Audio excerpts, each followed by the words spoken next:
7:33 here on TSN 990, and what has become the weekly segment right at this time with Ringside Report's Dave Simon. You can hear the show 10 o'clock Wednesdays and Fridays right here on TSN 990. You can also check out the website ringsidereport.net, or you can follow Dave on twitter.com/Dave Simon MMA.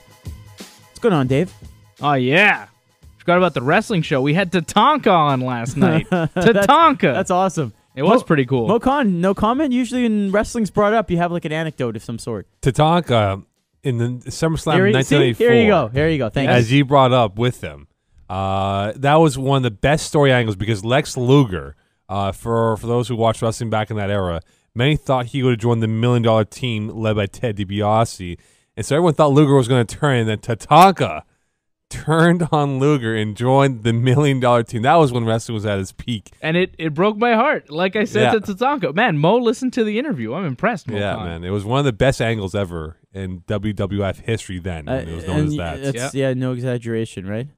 It was awesome. Best ever, right? It was one of the better best. angles. Get out of here. Hey, look, we both still remember it, and it happened in 1994. That says something. It was a memorable angle. It was a great angle. Fast forward 17 years. We're talking some UFC, some MMA. Wait a minute. Why am I excited to talk MMA? What have you done to me now? Now we're talking, I'm getting ready to really dive into UFC talk. It's an exciting sport. It's a good sport. I like it. All right, Dave, you were raving about some action you saw this weekend with UFC. Oh, man. What a card last night on Fox. You had the prelims on television. I was watching UFC yesterday at 4 in the afternoon. Didn't finish till 10 at night. It was fantastic. 6 hours? Yeah, and I loved it. Hold on a second. 12 fights. How is that possible? 6 hours? Yeah, about 2 fights an hour. Boy, talk about the concession stands getting some money, huh? 6 hours in attendance? Yeah.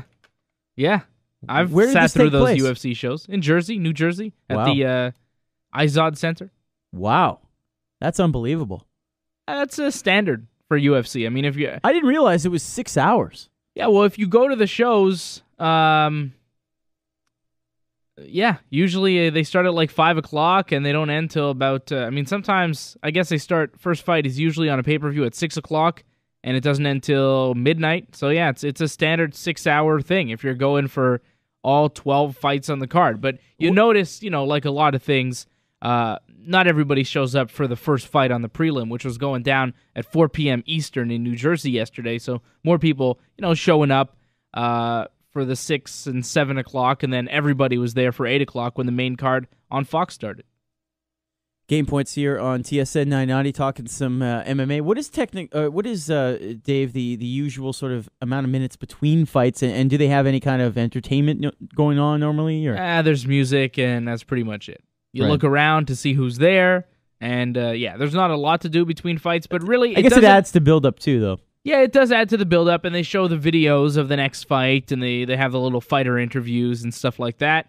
And, it's not usually a lot of time between fights. Like I said, you have an average of 2 fights an hour, which, when you think about it, if that fight is going the distance, it's taking about 20 minutes, half an hour for the guys to get in the cage and have their fight. I mean, it's a 15-minute fight. You got 1 minute in between for the corners to do their thing. So, it's as long as the fights go the distance, you're getting a lot of action. But if a fight gets stopped early, you're looking at more downtime in between the fights. But that's the fight business. What are you gonna do? But the fights delivered last night. Thankfully, the fights were well worth sitting around for.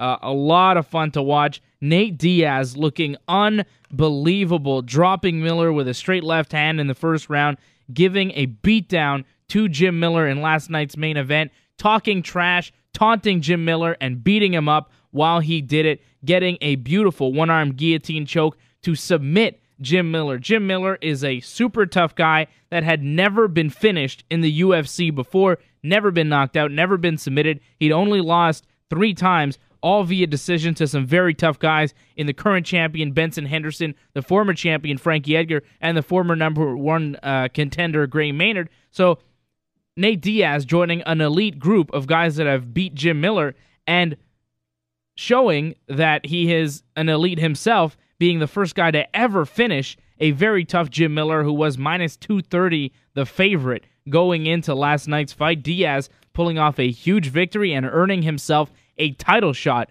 in the process. He's next in line for Frankie Edgar Benson Henderson in the rematch set to take place in August. Winner of Edgar Henderson will now fight Nate Diaz. I was going to actually throw that in on the UFC's website. There's a sub-headline from that card. What went wrong for Miller?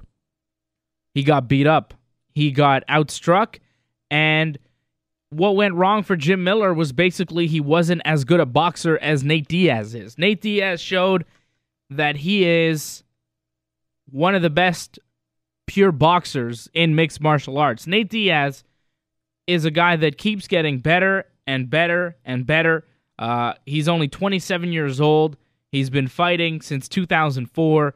He is a guy that has vastly improved, and he's a guy that continues to get better. Jim Miller was unable to do anything to Nate Diaz. It was just an unbelievable performance, by far the best Nate Diaz we'd ever seen, and he just outpunched Jim Miller. Miller wasn't able to land any of his shots. Diaz had that reach advantage as well, so he used his length and beat up Jim Miller, and then when it was time, got him down to the mat and choked him out with a beautiful submission. He's got fantastic jiu-jitsu. He's a black belt under Cesar Gracie.